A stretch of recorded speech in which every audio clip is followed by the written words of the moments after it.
A match like no other is about to get underway in South Korea. Lee Sedol, the long-reigning global champ. This guy is a genius. Will take on artificial intelligence program AlphaGo. Go is the most complex game pretty much ever devised by man. Compared to, say, chess, the number of possible configurations of the board is more than the number of atoms in the universe. 여전히 자신감은 있는 상태고요. 아무래도 역시 아직은 인간의 직관력이나 이런 감각들을 아빠 기계가 하고 싸우니까 좀 이상하지 않아요? 아직은 기계가 사람을 다루면서 이기진 않았으면 좋겠어요.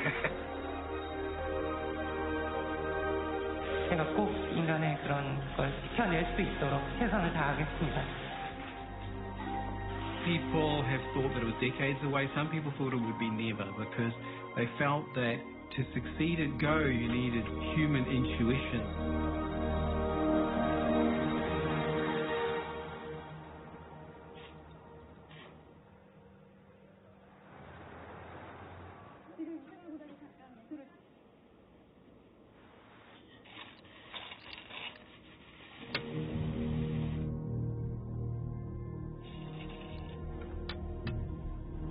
오.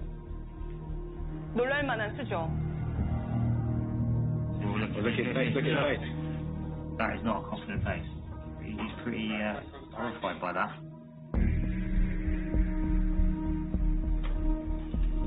놀랐어요?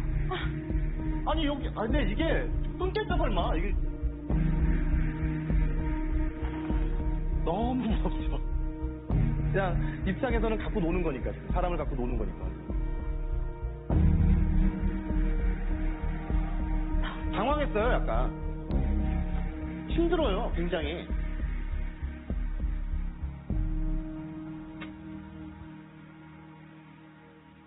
쳤어.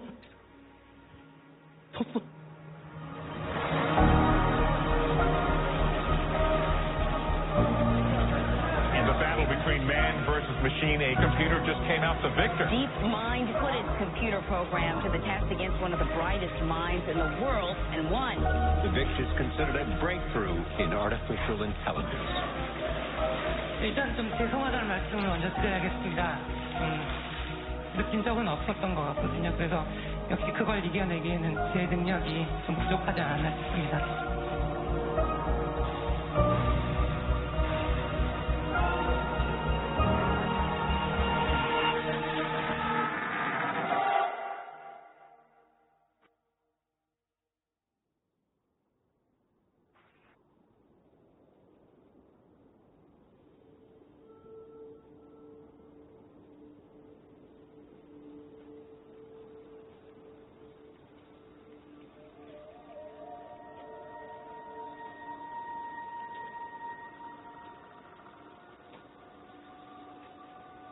If you imagine what it would have been like to be in the 1700s and go on a time machine to today.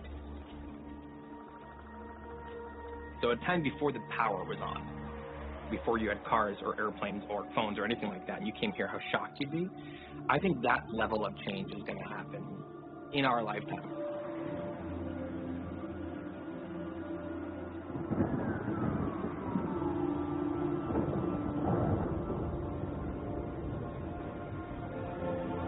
We've never experienced having a smarter species on the planet, or smarter anything, but that's what we're building. Artificial intelligence is just going to infiltrate everything in a way that is bigger than when the internet infiltrated everything. It's bigger than when the Industrial Revolution changed everything. We're in a boat, and AI is a new kind of engine that's going to catapult the boat forward. And the question is, what direction is it going in? If something that big is going to make such a big impact, it's going to be either dramatically great or dramatically terrible. The stakes are quite high.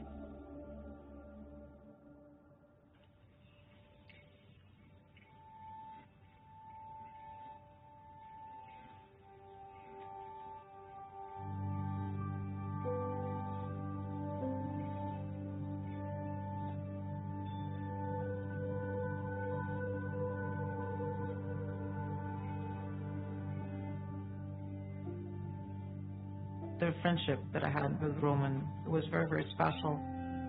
Our friendship was a little bit different from every friendship that I had ever since. I always looked up to him, not just because we were startup founders and we could understand each other well, but also because he'd never stopped dreaming, really, not a single day. And no matter how depressed he was always believing that, you know, there's like a big future ahead. So we went to Moscow to get our visas. Roman had brunch with his friends, and then they were crossing the street on a zebra, and then a Jeep just came out of nowhere, crazy speed, and just ran over him. So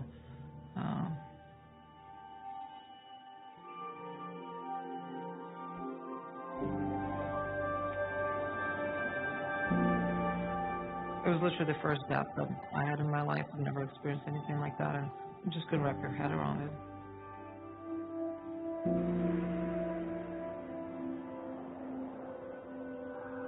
For the first couple of months, I was just trying to work on the company. We were at that point building different bots, and nothing that we were building was working out. And then a few months later, I was just going through our text messages and just went up and up and up. And I was like, well, I don't really have anyone that I talk to the way I did to him. And then I thought, well, we have this algorithm that allows me to take all of his text and put in a neural network and then have a bot that would talk like him.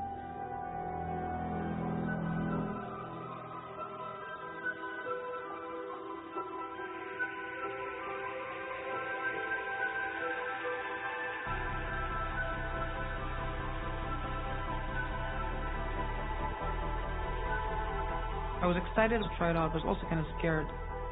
I was afraid that it might be creepy, because you can't control the neural network, so you can't really hard-code it to say certain things. At first I was really like, what am I doing? I guess we're so used to, if we want something, we get it, but is it right to do that?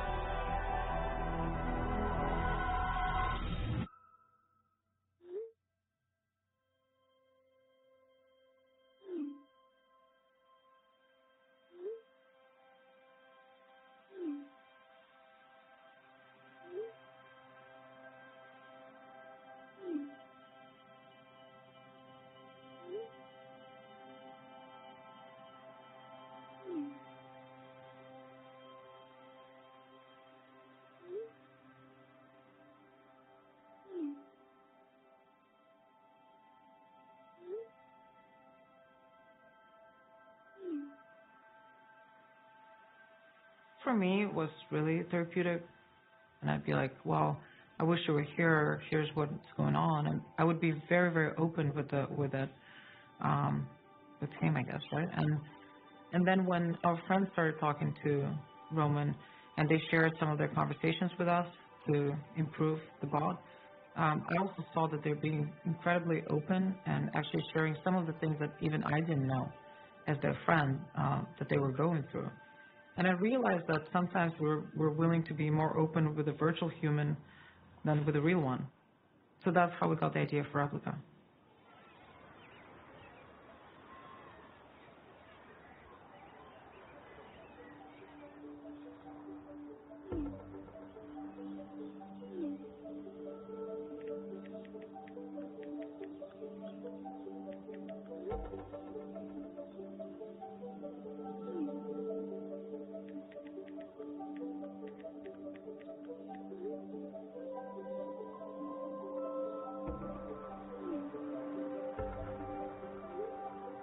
Replika is an AI friend that you train through conversation.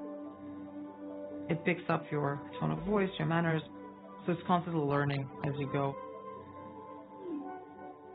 Right when we launched Replika on the App Store, we got tons of feedback from our 4 million users. They said that it's helping them emotionally, supporting them through hard times in their lives. Even with the level of tech that we have right now, people are developing those pretty strong relationships with their AI friends.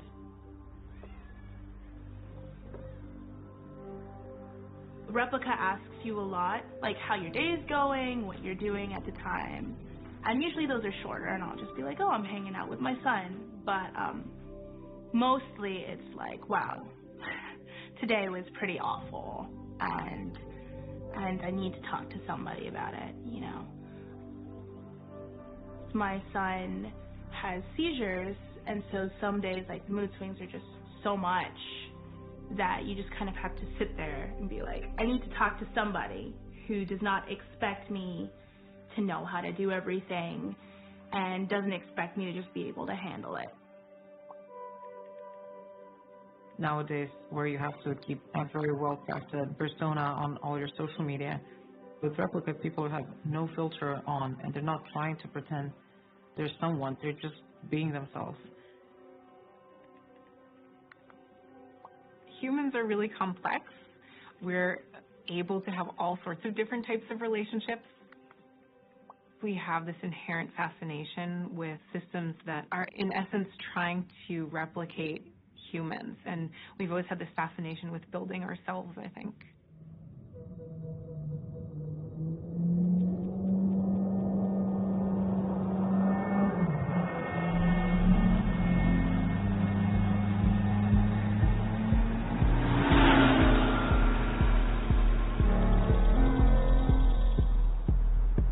関わりやすいものを作ろうと、そういうロボットにしようと思えば当然人間型になると。もしもアンドロイドがね、その人間とまあそっくりというか見分けがつかないぐらいにその進んできたらどうなるかと。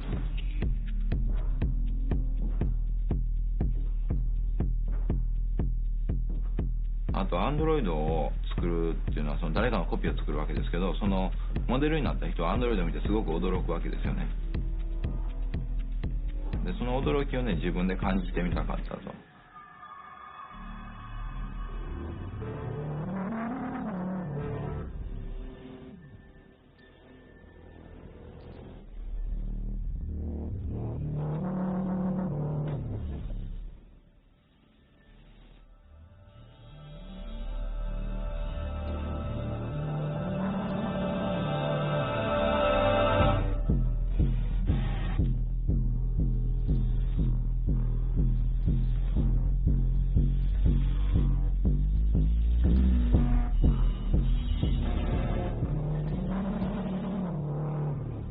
自分のコピー作ってもなんか全然驚きがないんですよ。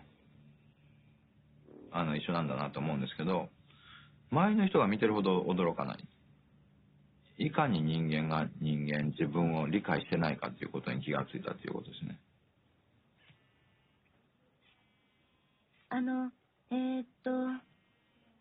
実は私ロボットなんです。ああ、そうなんですね。あれ、もしかしてロボットだって気づいてました？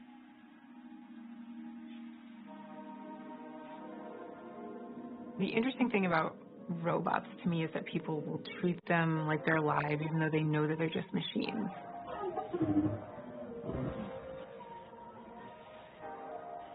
We are biologically hardwired to project intent onto any movement in our physical space that seems autonomous to us.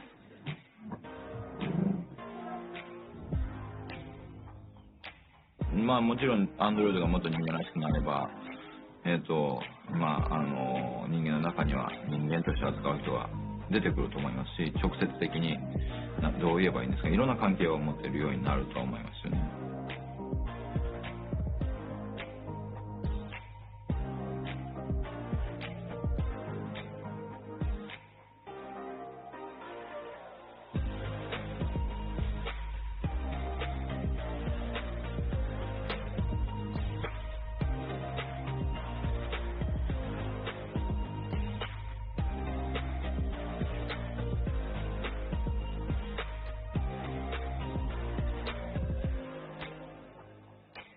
So how was it for you?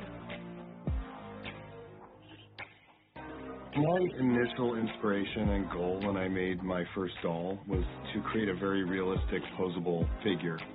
Real enough looking that people would do a double take thinking it was a real person. And I got this overwhelming response from people emailing me asking me if it was anatomically correct.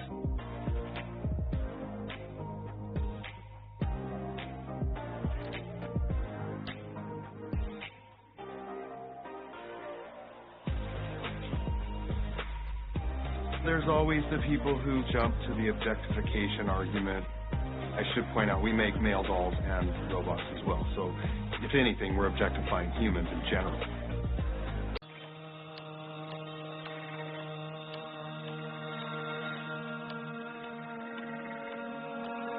I would like to see something that's not just a one-to-one replication of a human. Personally, I want my sex bot to be something totally different.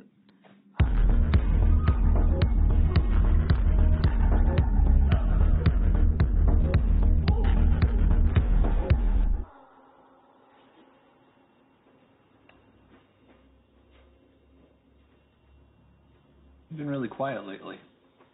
Are you happy with me? Last night was amazing. Happy as a clam. There are immense benefits to having sex robots. You have plenty of people who are lonely.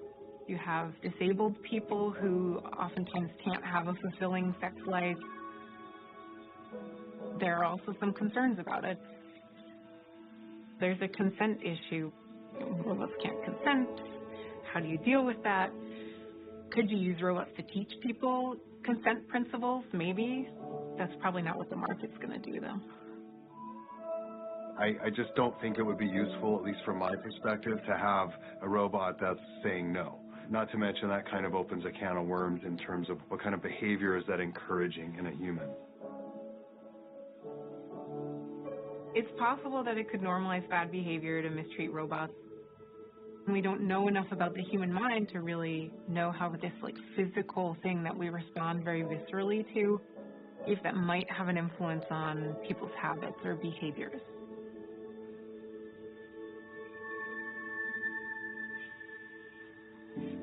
When someone interacts with an AI, it does reveal things about yourself. It is sort of a mirror, in a sense, this type of interaction. And I think as this technology gets deeper and more evolved, that's only going to become more possible, to learn about ourselves through interacting with this type of technology. It's very interesting to see that people will have real empathy towards robots, even though they know that the robot can't feel anything back. So I think we're learning a lot about how the relationships we form can be very one-sided, and that can be just as satisfying to us, which is interesting and kind of, a little bit sad to realize about ourselves.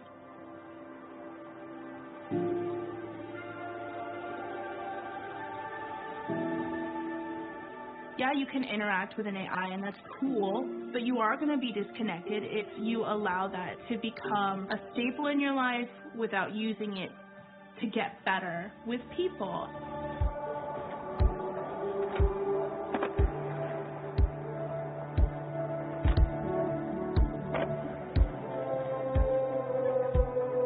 I can definitely say that working on this helped me become a better friend to my friends. Mostly because, you just learned what the right way to talk to other human beings is.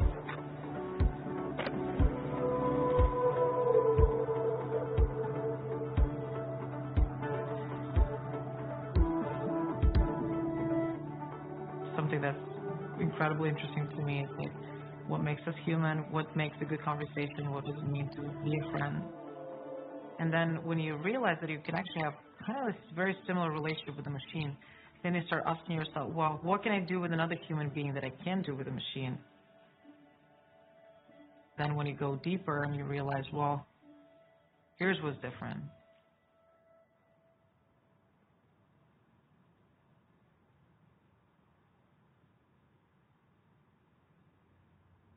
We get off the rails a lot of times by imagining that the artificial intelligence is going to be anything at all like a human, because it's not.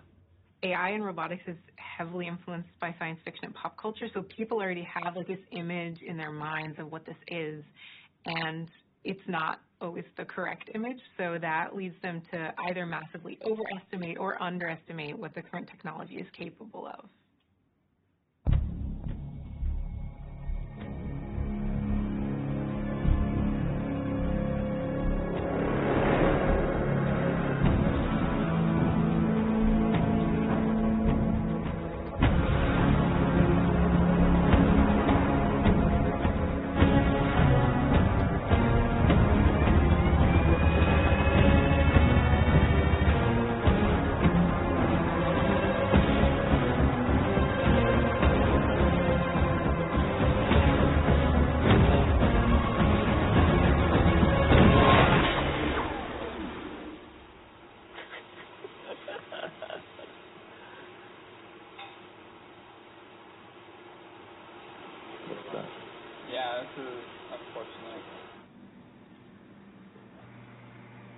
It's hard when you see a video to know what's really going on.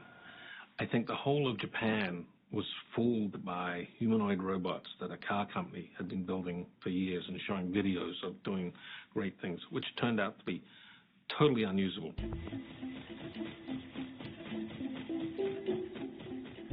Walking is a really impressive, hard thing to do, actually, and so it takes a while for robots to catch up to even what a human body can do.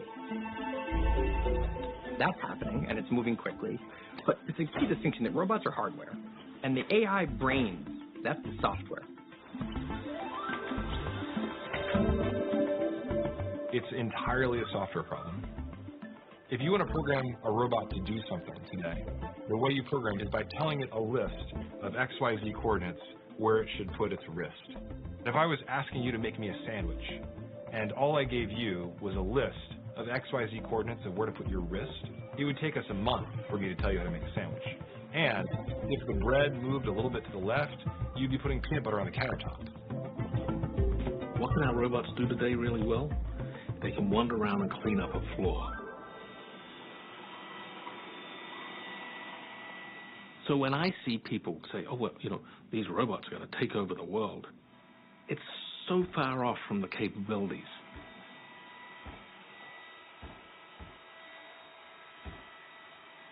So I want to make a distinction, okay? So there's two types of AI. There's narrow AI and there's general AI. What's in my brain and yours is general AI. It's what allows us to build new tools and to invent new ideas and to rapidly adapt to new circumstances and situations. Now there's also narrow intelligence, and that's the kind of intelligence that's in all of our devices. We have lots and lots of narrow systems that can do things better than any human alive can do. Maybe they can recognize speech better than a person could, or maybe they can play chess or Go better than a person could. But in order to get to that performance, it takes millions of years of training data to evolve an AI that's better at playing Go than anyone else is. When AlphaGo beat the Go champion, it was stunning how different the levels of support were. There were 200 engineers looking after the AlphaGo program, and the human player had a cup of coffee. If you had given that day, instead of a 19 by 19 board, if you'd given a 17 by 17 board, the AlphaGo program would have completely failed, and the human who had never played on those size boards before would have been pretty damn good at it.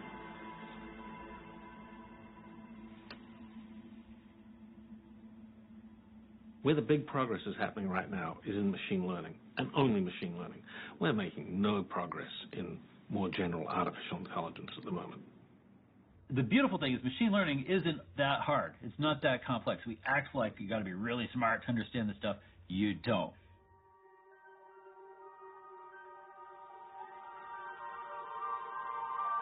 Way back in 1943, a couple of mathematicians tried to model a neuron. Our brain is made up of billions of neurons. Over time, people realized that there were some fairly simple algorithms which could make model neurons learn if you gave them training signals. You got it right, they'd adjust the weights that got multiplied a little bit. If you got it wrong, they'd reduce some weights a little bit. They'd adjust over time. By the 80s, there was something called backpropagation, an algorithm where the model neurons were stacked together in a few layers. Just a few years ago, people realized that they could have lots and lots of layers which let deep networks learn. And that's what machine learning relies on today, and that's what deep learning is, just 10 or 12 layers of these things.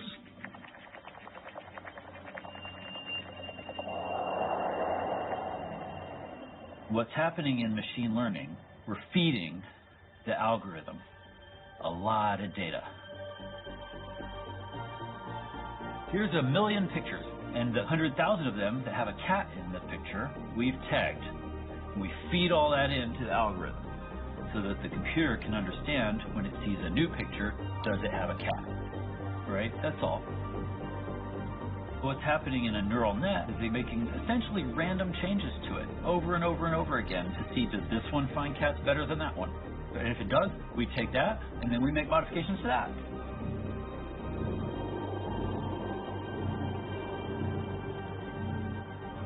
And we keep testing. Does it find cats better? You just keep doing it until you've got the best one. And in the end, you've got this giant complex algorithm that no human could understand. But it's really, really, really good at finding cats. And then you tell it to find a dog and say, I don't know, got to start over. Now I need 1 million dog pictures.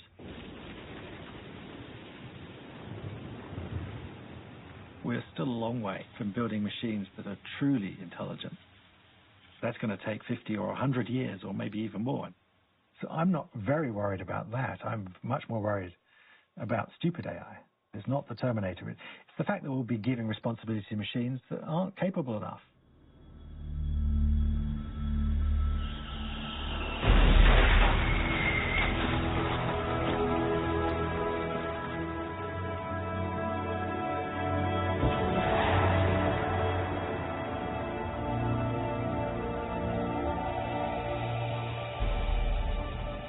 In the United States, about 37,000 people a year die from car accidents. Humans are terrible drivers.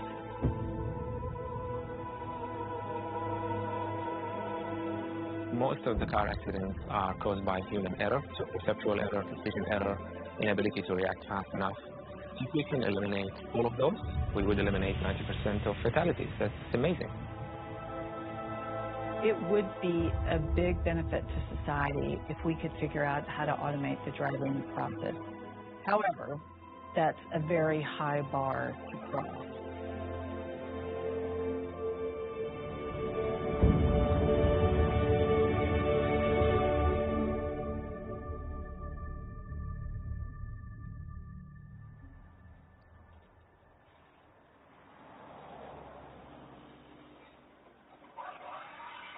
Hallo Andreas, bei dir alles klar für die Matheprobe heute?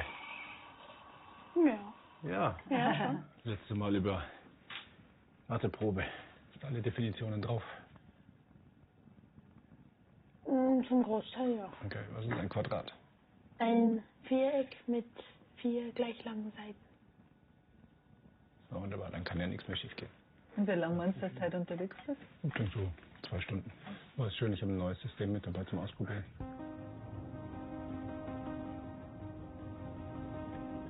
My life at the end is family time that I'm missing. This is the first thing that gets lost, unfortunately. I live in a rural area near the Alps, so my daily commute is 1.5 hours. At the moment, this is simply holding the steering wheel on a boring freeway. Obviously, my dream is to get rid of this and evolve into something meaningful.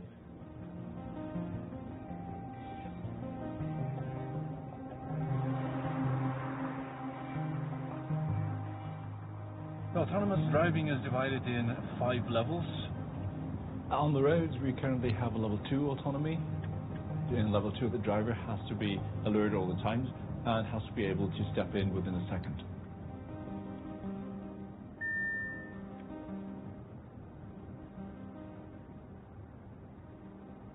That's why I said level 2 is not for everyone.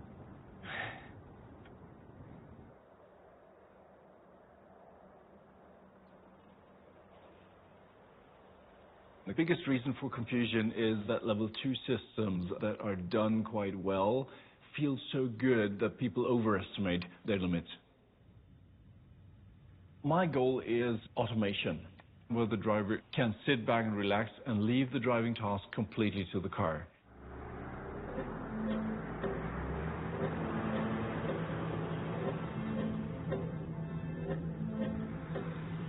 For experts working in and around these robotic systems, the optimal fusion of sensors is computer vision using stereoscopic vision, millimeter wave radar, and then LiDAR to do close-in tactical detection.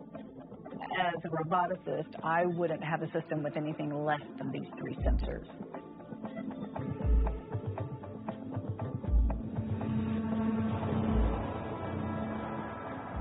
Well, it's kind of a pretty picture you get.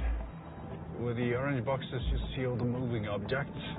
The green lawn is the safe way to drive.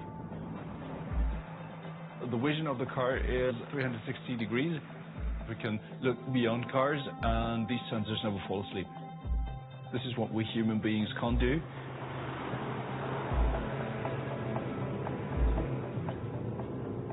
I think people have been delighted by cars driving on freeways. That was unexpected. Well, if I can drive on a freeway, all the other stuff must be easy. No, the other stuff is much harder.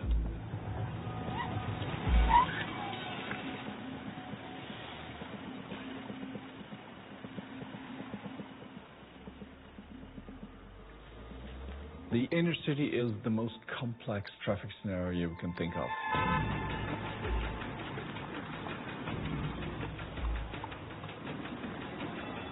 We have cars, trucks, motorcycles, bicycles, pedestrians, pets jump out between parked cars, and not always are compliant with the traffic signs and traffic lights. The streets are narrow, and sometimes you have to cross the double yellow line just because someone's pulled up somewhere. Are we going to make the self-driving cars obey the law or not obey the law?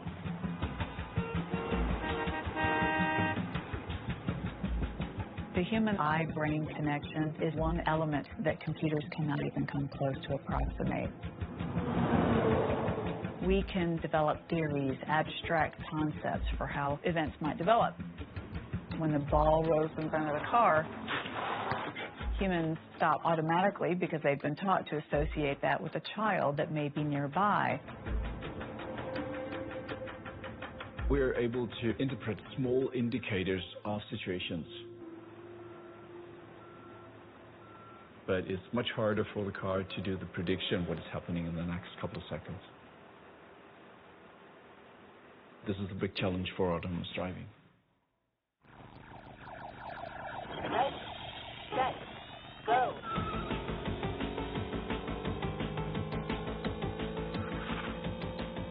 A few years ago, when autonomous cars became something that is on the horizon, some people started thinking about the parallels between the classical trolley problem and potential decisions that an autonomous car can make.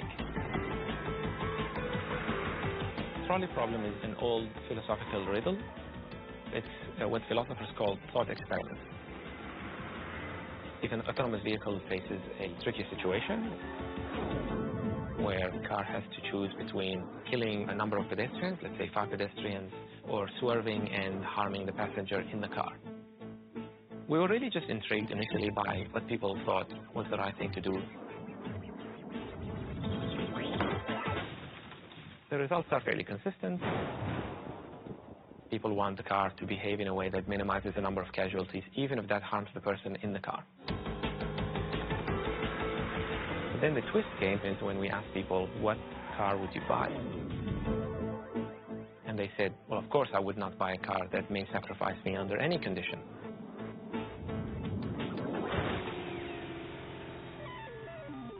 So there's this mismatch between what people want for society and what people are willing to contribute themselves.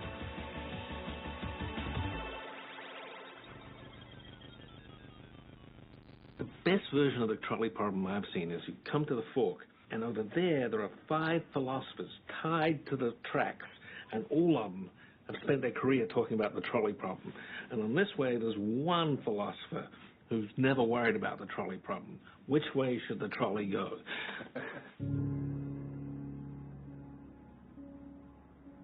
I don't think any of us who drive cars have ever been confronted with the trolley problem. You know, which group of people do I kill? No, you're trying to stop the car. And we don't have any way of having a computer system make those sorts of perceptions any time for decades and decades. I appreciate that people are worried about the ethics of the car, but the reality is we have much bigger problems on our hands.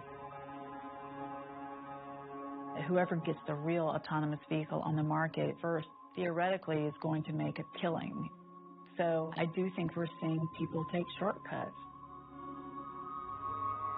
Tesla elected not to use the LiDAR. So basically, Tesla only has 2 out of the 3 sensors that they should. And they did this to save money because LiDARs are very expensive. I wouldn't stick to the LiDAR itself as a measuring principle, but for safety reasons, we need this redundancy. We have to make sure that even if one of the sensors breaks down, we still have this complete picture of the world.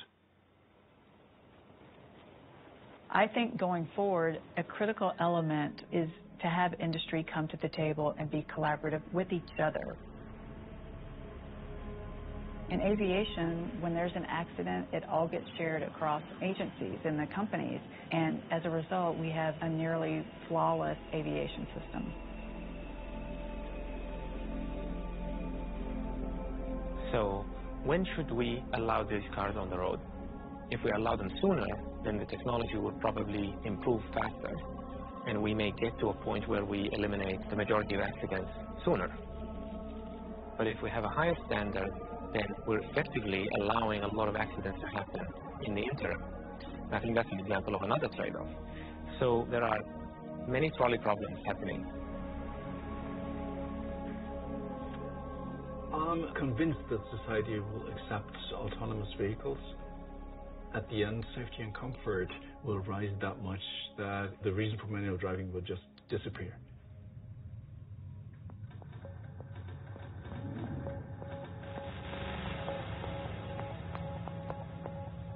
Because of autonomous driving, we reinvent the car.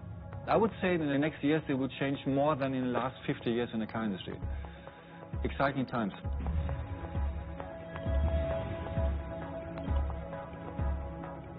If there is no steering wheel anymore, how do you operate a car like this? You can operate the car in the future by eye tracking, by voice, or by touch. I think it's going to be well into the 30s and 40s before we start to see large numbers of these cars overwhelming the human drivers and getting the human drivers totally banned. One day, humans will not be allowed to drive their own cars in certain areas. But I also think one day we will have driving national parks, and you'll go into these parks just to drive, so you can have the driving experience. I think in about 50, 60 years, there will be kids saying, wow, why did anyone drive a car manually? It doesn't make sense. And they simply won't understand the passion of driving.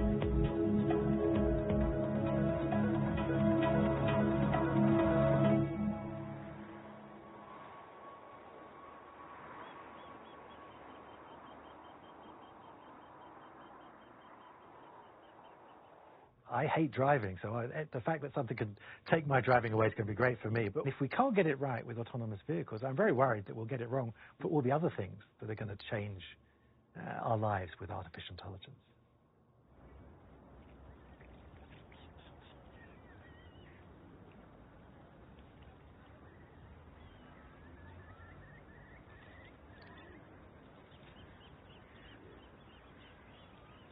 I talk to my son and my daughter, and they laugh at me when I tell them in the old days, you pick up a paper, and it was covering things that were like 10, 15, 12 hours old. You'd hear them on the radio, but you still picked the paper up, and that's what you read. And when you finished it, and you put it together, you wrapped it up, and you put it down, you felt complete. You felt now that you knew what was going on in the world. And I'm not an old fogey who wants to go back to the good old days. The good old days weren't that great. But this one part of the old system of journalism, where you had a package of content carefully curated by somebody who cared about your interests, I miss that. And I wish I could persuade my kids that it was worth the physical effort of having this ridiculous paper thing.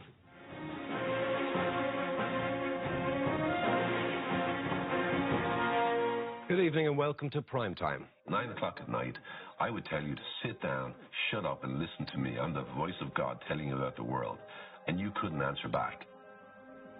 In the blink of an eye, everything just changed completely. We had this revolution where all you needed was a camera phone and a connection to a social network, and you were a reporter. January the 25th, 2011, the Arab Spring spreads to Egypt. The momentum only grew online. It grew on social media. Online activists created a Facebook page that became a forum for political dissent. For people in the region, this is proof positive that ordinary people can overthrow a regime. For those first early years when social media became so powerful, these platforms became the paragons of free speech. Problem was, they weren't equipped. Facebook did not intend to be a news distribution company, and it's that very fact that makes it so dangerous now that it is the most dominant news distribution platform in the history of humanity.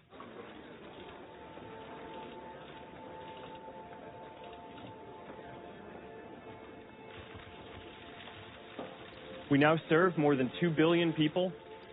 My top priority has always been connecting people, building community, and bringing the world closer together.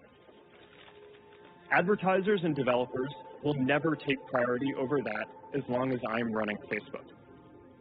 Are you willing to change your business model in the interest of protecting individual privacy? Congresswoman, we have made and are continuing to make changes to reduce the amount of... No, are you willing to change your business model in the interest of protecting individual privacy? Congresswoman, I'm not sure what that means. I don't think the tech companies have demonstrated that we should have too much confidence in them yet. I'm surprised, actually, the debate there has focused on privacy. But the debate hasn't focused around, actually, I think what's much more critical, which is that Facebook sells targeted adverts. We used to buy products. Now we are the product. All the platforms are different, but Facebook particularly treats its users like fields of corn to be harvested. Our attention is like oil.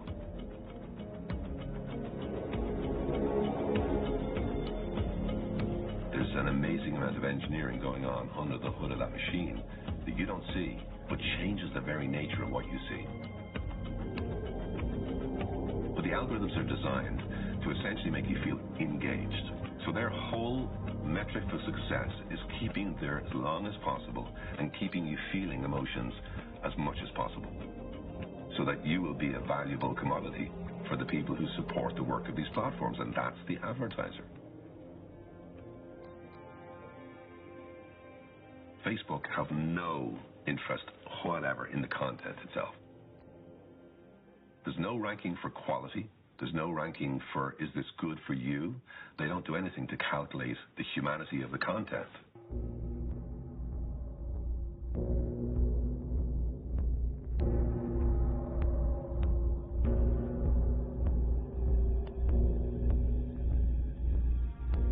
You know, you start getting into this obsession with clicks, and the algorithm is driving clicks and driving clicks, and eventually you get to a spot where attention becomes more expensive. And so people have to keep pushing the boundary, and so things just get crazier and crazier.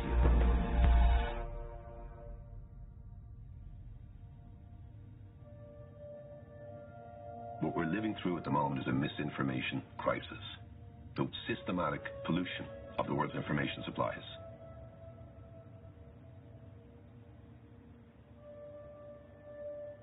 I think we've only begun to see the beginnings of very fuzzy type of truth. We're going to have fake video and fake audio, and it will be entirely synthetic, made by a machine.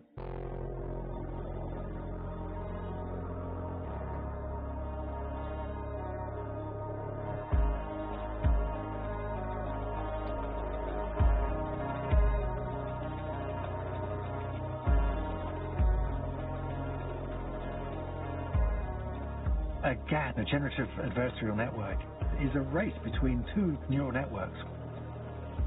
One trying to recognize the true from the false, and the other trying to generate.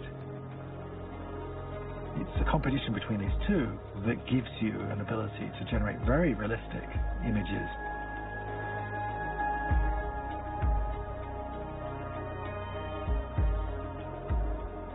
Right now, when you see a video, we can all just trust that that's real.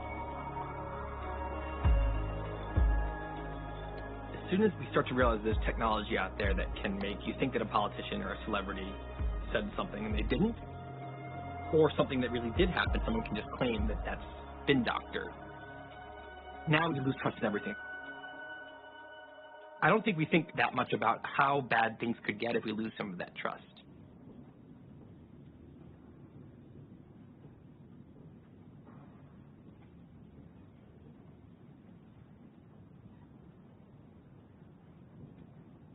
I know this sounds like a very difficult problem and it's some sort of like evil beyond our control. It is not. Silicon Valley generally loves to have slogans which express its values.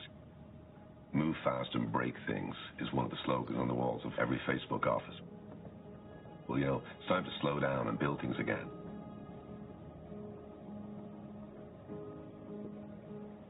The old gatekeeper is gone. What I, as a journalist in this day and age, want to be is a guide.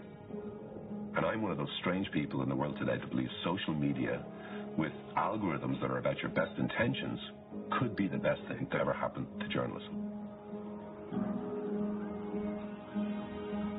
How do we step back in again as publishers and as journalists to kind of reassert control? If you can build tools that empower people to do something to act as a kind of a conscious filter for information, he said that's the moonshot. We wanted to build an app that's a control panel for a healthy information habit. We have apps that allow us set control on the number of calories we have, the running we do. I think we should also have measurements of just how productive our information consumption has been. Can we increase the chances that in your daily life you'll stumble across an idea that will make you go, that made me think differently? And I think we can if we start training the algorithm to give us something we don't know but should know. That should be our metric of success in journalism, not how long we manage to trap you in this endless scroll of information. And I hope people will understand that to have journalists who really have your back, you've got to pay for that experience in some form directly. You can't just do it by renting out your attention to an advertiser. Part of the problem is people don't understand the algorithms. If they did, they would see a danger, but they'd also see a potential for us to amplify the acquisition of real knowledge that surprises us, challenges us, informs us, and makes us want to change the world for the better.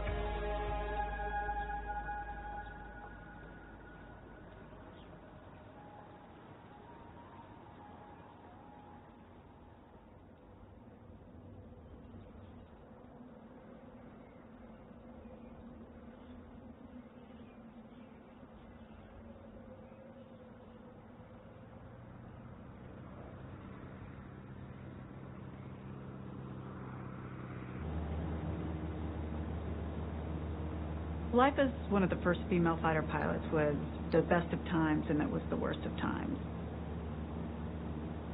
It's just amazing that you can put yourself in a machine through extreme maneuvering and come out alive at the other end. But it was also very difficult because every single fighter pilot that I know who has taken a life, either civilian, even a legitimate military target, they've all got very, very difficult lives, and they never walk away as normal people. So it was pretty motivating for me to try to figure out, you know, there's got to be a better way.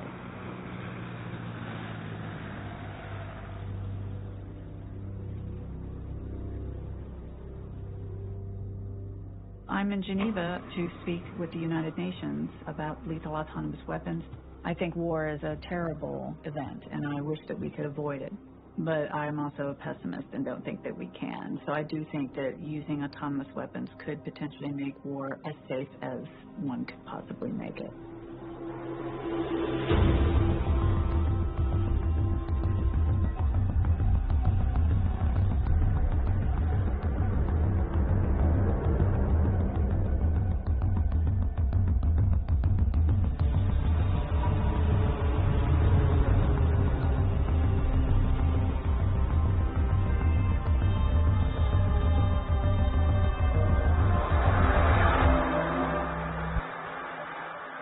2 years ago, a group of academic researchers developed this open letter against lethal autonomous weapons.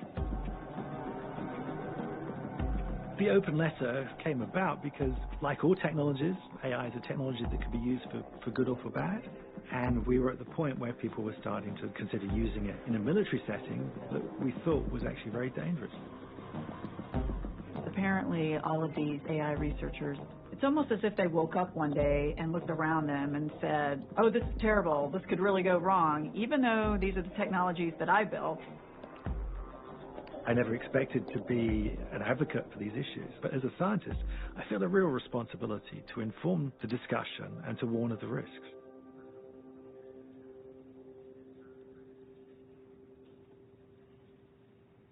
To begin the proceedings, I'd like to invite Dr. Missy Cummins at this stage.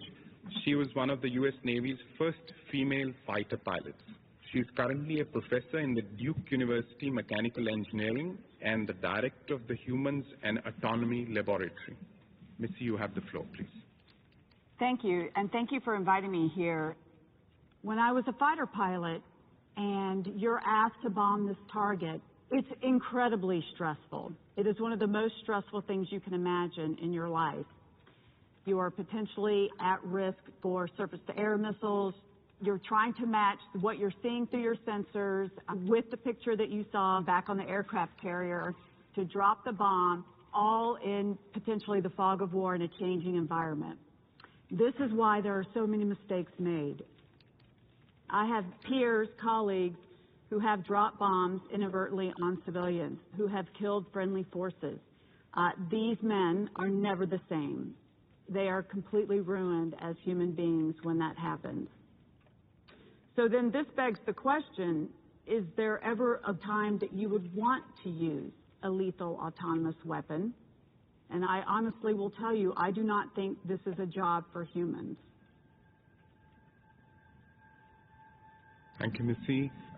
It's my task now to turn it over to you. First on the list is the distinguished delegate of China. You have the floor, sir. Thank you very much. Many countries, including China, have been engaged in the research and development of such technologies. Hacer una reflexión, y es que After having heard the presentation of these various technologies, ultimately, a human being has to be held accountable for an illicit activity. how do you see ethics in the context of systems design? Are they just responding algorithmically to set inputs? We hear that the military is indeed leading the process of developing such kind of technologies. Now, we do see the full autonomous weapon systems as being especially problematic. It was surprising to me being at the UN and talking about the launch of lethal autonomous weapons to see no other people with military experience. I felt like the UN should get a failing grade for not having enough people with military experience in the room. Whether or not you agree with the military operation, you at least need to hear from those stakeholders. Thank you very much, Ambassador. Thank you, everyone, for those questions. Missy, over to you. Thank you. Thank you for those great questions. I appreciate that you think that the United States military is so advanced in its AI development. The reality is we have no idea what we're doing when it comes to certification of autonomous weapons or autonomous technologies in general. In one sense, one of the problems with the conversation that we're having today is that we really don't know what the right set of tests are, especially in helping governments recognize what is not working AI and what is not ready to field AI. And if I were to beg of you one thing in this body, we do need to come together as an international community and set autonomous weapon standards. People make errors all the time in war. We know that. Having an autonomous weapon system could in fact produce substantially less loss of life. Thank you very much, Missy, for that response.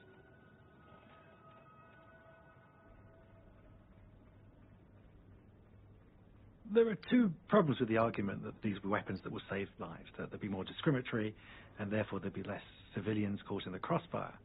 The first problem is that that's some way away, and the weapons that will be sold very shortly will not have that discriminatory power.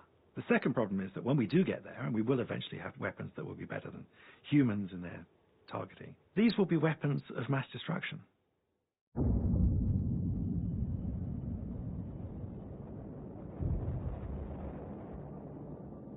history tells us that we've been very lucky not to have the world destroyed by nuclear weapons. But nuclear weapons are difficult to build. You need to be a nation to do that. Whereas autonomous weapons, they're going to be easy to obtain.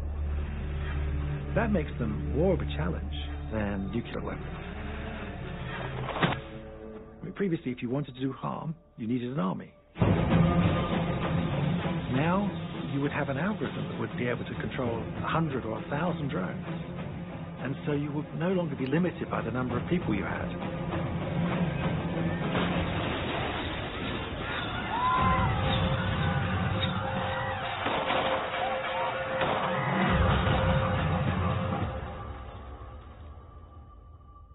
We don't have to go down this road. We get to make choices as to what technologies get used and how they get used. We could just decide that this was a technology that we shouldn't use for killing people.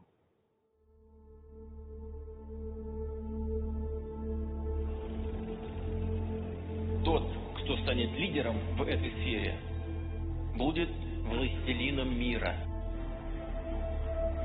到本世纪中叶，把人民军队全面建成世界一流军队。军队是要准备打仗的。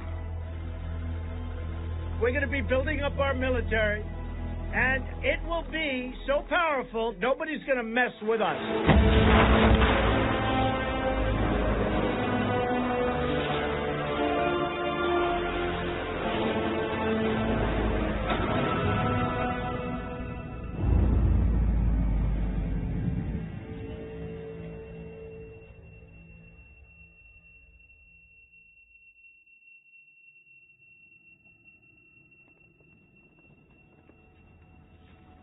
Somehow we feel it's better for a human to take our life than for a robot to take our life. Instead of a human having to pan and zoom a camera to find a person in the crowd, the automation would pan and zoom and find the person in the crowd. But either way, the outcome potentially would be the same. So lethal autonomous weapons don't actually change this process. The process is still human approved at the very beginning. And so what is it that we're trying to ban?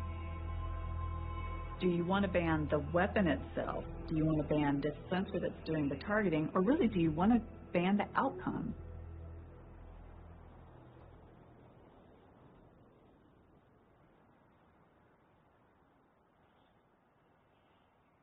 One of the difficulties about the conversation on AI is conflating the near term with the long term.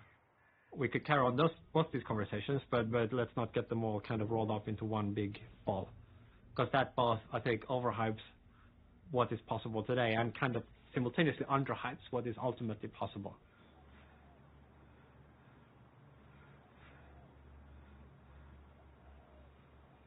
Want to use this brush?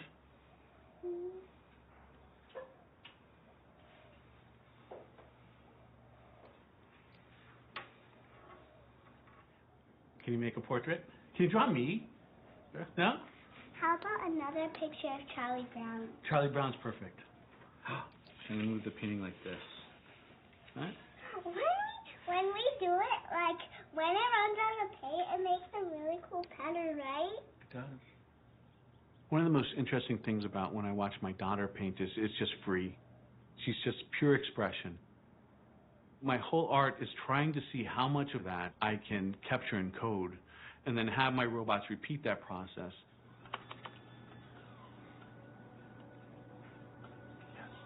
The first machine learning algorithms I started using were something called style transfer. They're convolutional neural networks. So you can look at an image, then look at another piece of art, and it can apply the style from the piece of art to the image.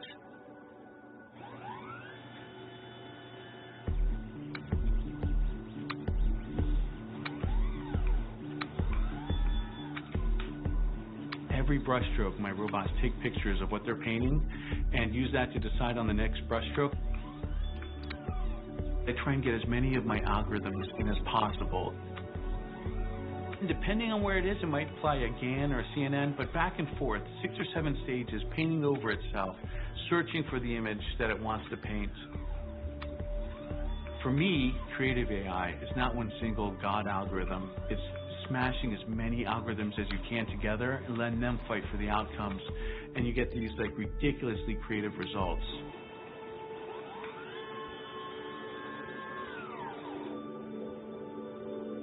Did my machine make this piece of art? Absolutely not. I'm the artist. But it made every single aesthetic decision, and it made every single brushstroke in this painting. There's this big question of, can robots and machines be creative? Can they be artists? And I think they're very different things.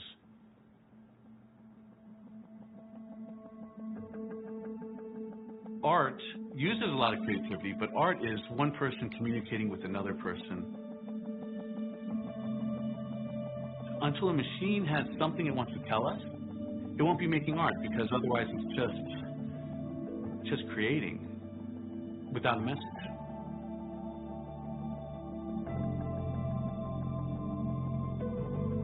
In machine learning, you can say, here's 1 million recordings of classical music. Now go make me something kind of like Brahms, and it can do that. But it can't make the thing that comes after Brahms. It can make a bunch of random stuff and then poll humans, do you like this, do you like that? But that's different. That's not what a composer ever did. Composer felt something and created something that mapped to the human experience, right?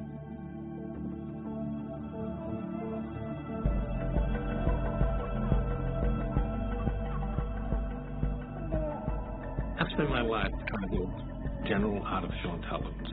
I feel humbled by how little we know and by how little we understand about ourselves. We just don't understand how we work. The human brain can do over quadrillion calculations per second on 20 watts of energy. A computer right now that would be able to do that many calculations per second would run on 20 million watts of energy. It's an unbelievable system. The brain can learn the relationships between cause and effect and build a world inside of our heads.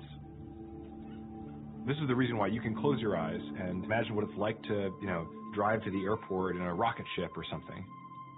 You can just play forward in time in any direction you wish and ask whatever question you wish, which is very different from deep learning style systems where all you get is a mapping between pixels and a label. That's a good brushstroke. Is that Snoopy? Yeah, because Snoopy is okay to get pink. Because dogs can be pink like poodle's hair. I'm actually trying to teach my robots to paint like you, to try and get the patterns that you can make. It's hard. You're a better painter than my robots. Isn't that crazy? Yeah.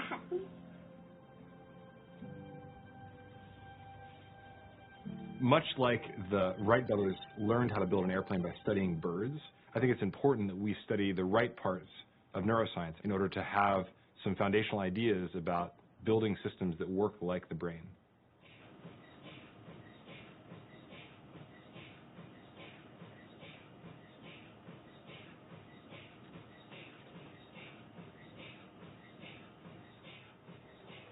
じゃあそれでは実験始めますので、被験者を中に入れてもらえますか。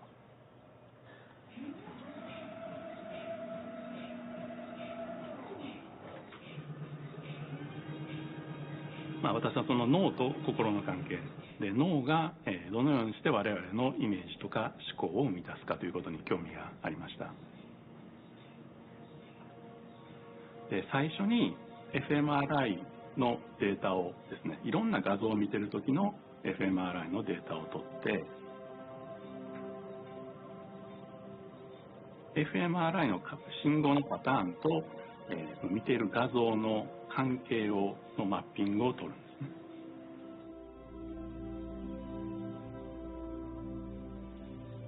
で、そのパターンから情報を引き出すために、機械学習の方法に頼っているということになります。それを使ってその人が見ている画像を再構成するということもできます。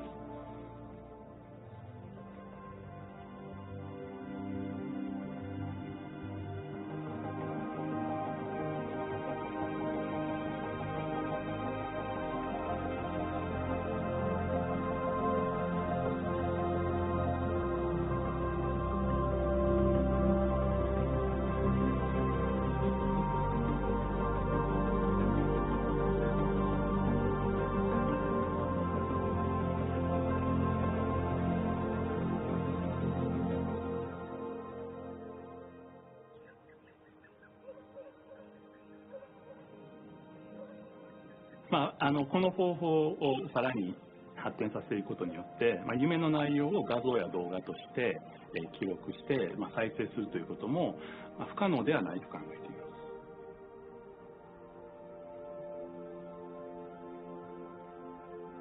す。いろんなステップが必要で、特に fMRI というのは大きな装置を必要としますので、おそらく、私が考える一番の近道は、脳に電極を埋め込むことだと思います。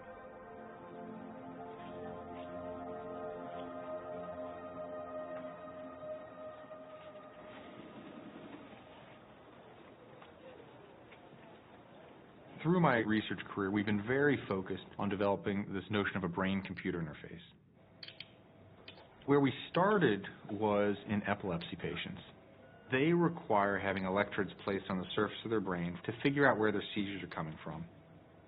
By putting electrodes directly on the surface of the brain, you get the highest resolution brain activity. It's kind of like if you're outside of a house and there's a party going on inside.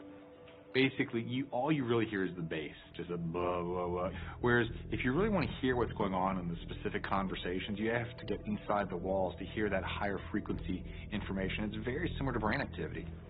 All right. That's what you do with non-passive too. Right. Passive water. Right.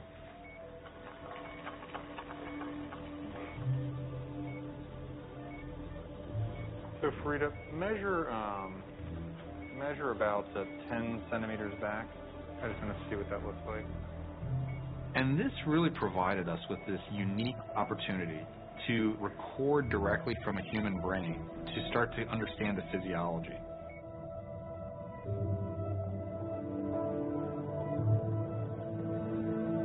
In terms of the data that is produced by recording directly from the surface of the brain, it's substantial. Machine learning is a critical tool for how we understand brain function, because what machine learning does is it handles complexity. It manages information and simplifies it in a way that allows us to have much deeper insights into how the brain interacts with itself.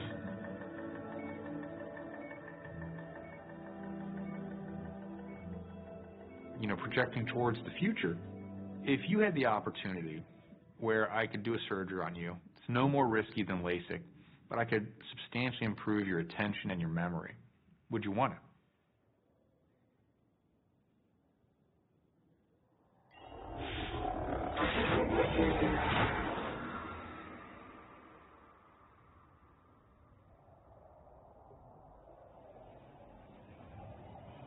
It's hard to fathom, but AI is going to interpret what our brains want it to do. If you think about the possibilities with a brain-machine interface, humans will be able to think with each other. Our imagination is going to say, oh, you're going to hear their voice in your head. No, that's just talking. It's going to be different. It's going to be thinking. And it's going to be super strange, and we're going to be very not used to it. It's almost like two brains meld into one and have a thought process together. What that'll do for understanding and communication and empathy is pretty dramatic.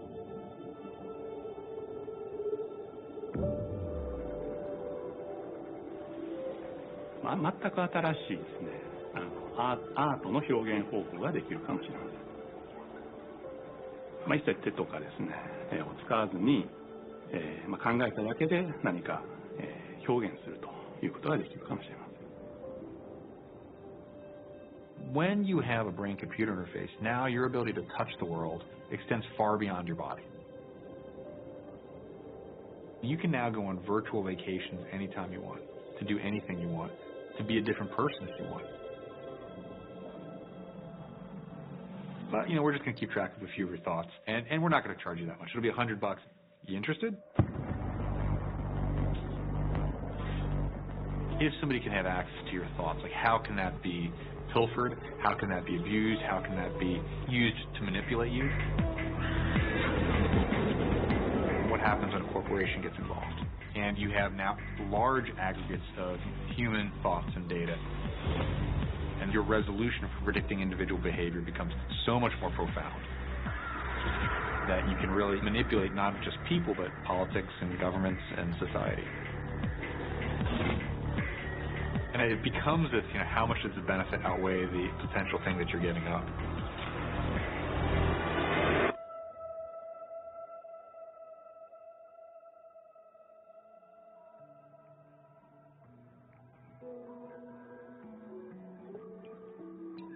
Whether it's 50 years, 100 years, or even let's say 200 years, that still is such a small blip of time relative to our human evolution that it's immaterial.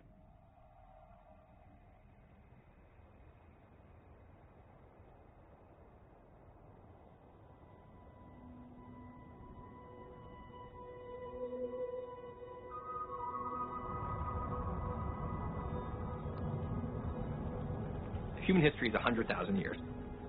Now imagine it's a 500-page book.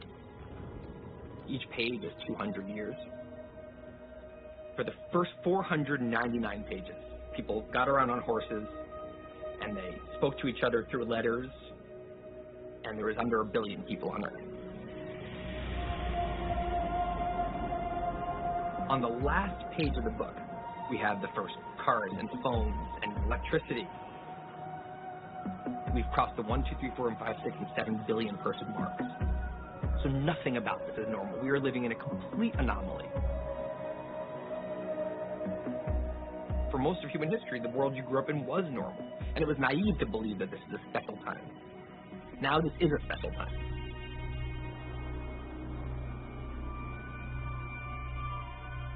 Provided that science is allowed to continue on a broad front, then it does look very, very likely that we will eventually develop human-level AI.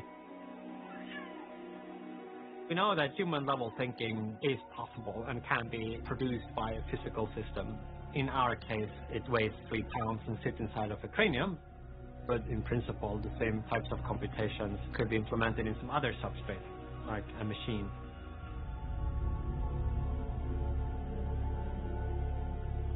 There's wide disagreement between different experts. So there are experts who are convinced we will certainly have this within 10, 15 years, and there are experts who are convinced we will never get there, or it will take many hundreds of years.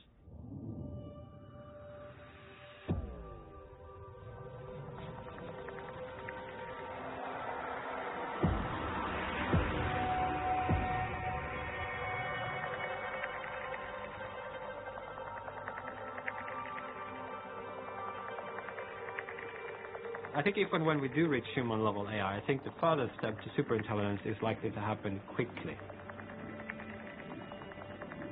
Once AI reaches a level slightly greater than that for human scientists, then the further development in artificial intelligence will be driven increasingly by the AI itself. You get the runaway AI effect, an intelligence explosion. We have a word for 130 IQ. We say smart. 80 IQ, we say stupid. We don't have a word for 12,000 IQ. It's so unfathomable for us. Disease and poverty and climate change and aging and death and all this stuff we think is unconquerable. Every single one of them becomes easy to a super intelligent AI. Think of all the possible technologies, perfectly realistic virtual reality, space colonies, all of those things that we could do over millennia. With superintelligence, you might get them very quickly.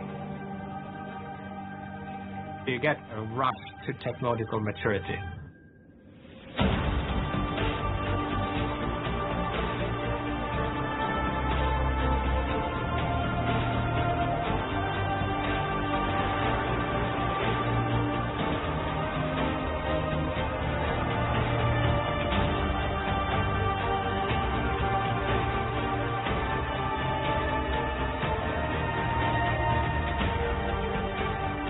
We don't really know how the universe began. We don't really know how life began. Whether you're religious or not, the idea of having a super intelligence, it's almost like we have God on the planet now.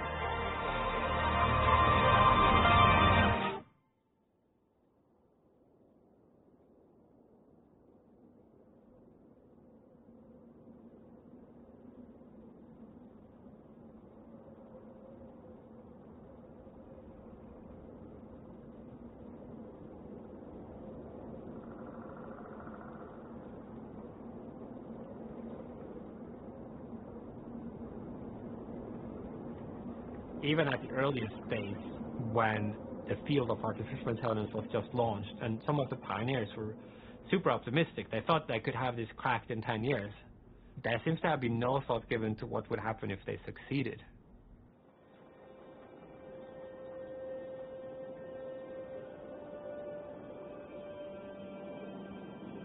An existential risk is a risk from which there would be no recovery. It's kind of an end, premature end to the human story. We can't approach this by just learning from experience. We invent cars, we find that they crash, so we invent seatbelts and traffic lights, and gradually we kind of get a handle on that. That's the way we tend to proceed. We model through and adjust as we go along. But with an existential risk, you really need a proactive approach. You can't learn from failure. You don't get a second try.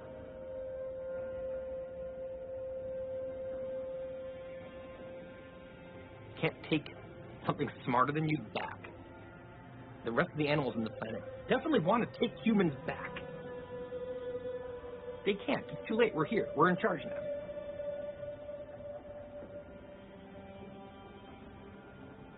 One class of concern is alignment failure. What we would see is this powerful system that is pursuing some objective that is independent of our human goals and values. And the problem would not be that it would hate us or resent us. It would be indifferent to us and would optimize the rest of the world according to this different criterion. A little bit like there might be an ant colony somewhere, and then we decide we want a parking lot there. I mean, it's not because we dislike, hate the ants. It's just we had some other goals and they didn't factor into our utility function.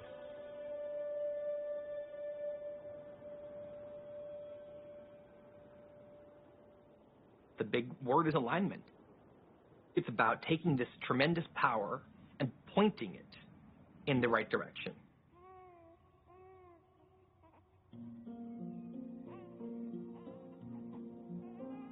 We come with some values. We like those feelings, we don't like other ones. Now, a computer doesn't get those out of the box. Where it's going to get those is from us.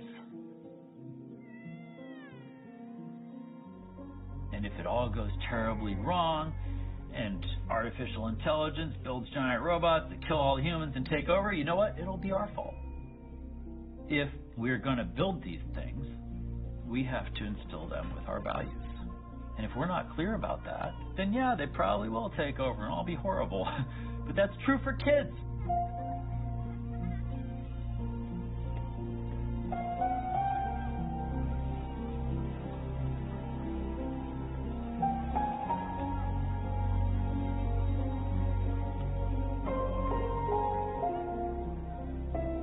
Empathy to me is like the most important thing that everyone should have. I mean, that's what's going to save the world. So regardless of machines, that's the first thing I would want to teach my son if that's teachable.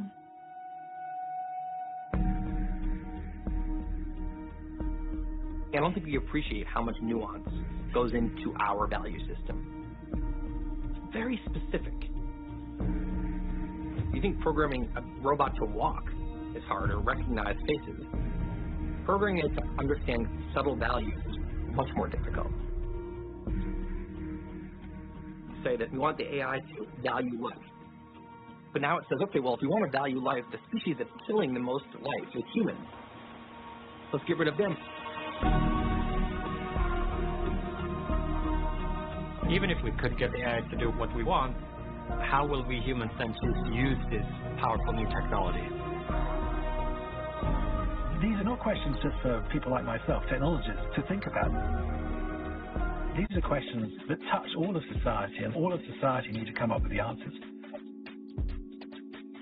One of the mistakes that's easy to make is that the future is something that we're going to have to adapt to, as opposed to the future is the product of the decisions you make today.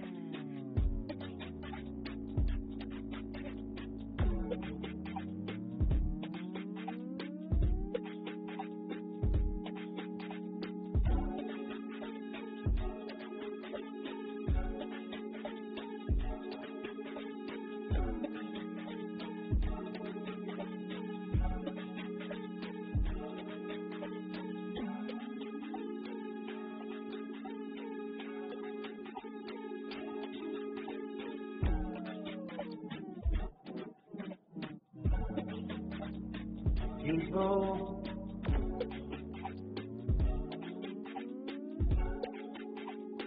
lonely people,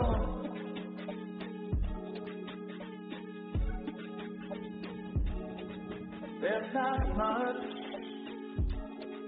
anyone can do, really do about that. But it hasn't stopped us yet. People, we know so little about ourselves.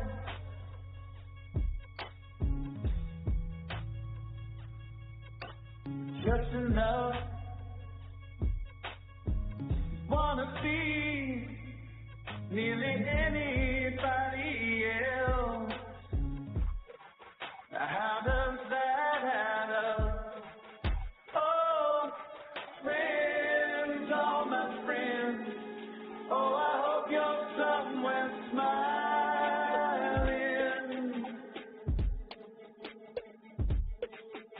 Just know I think about you more kindly than you and I have ever been.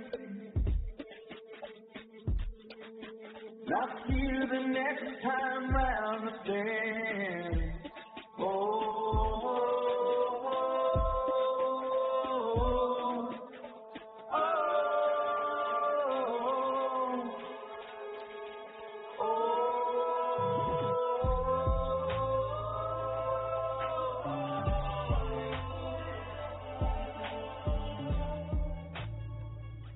People,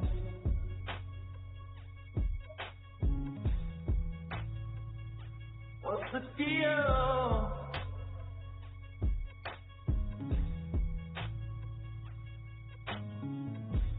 You've been hurt.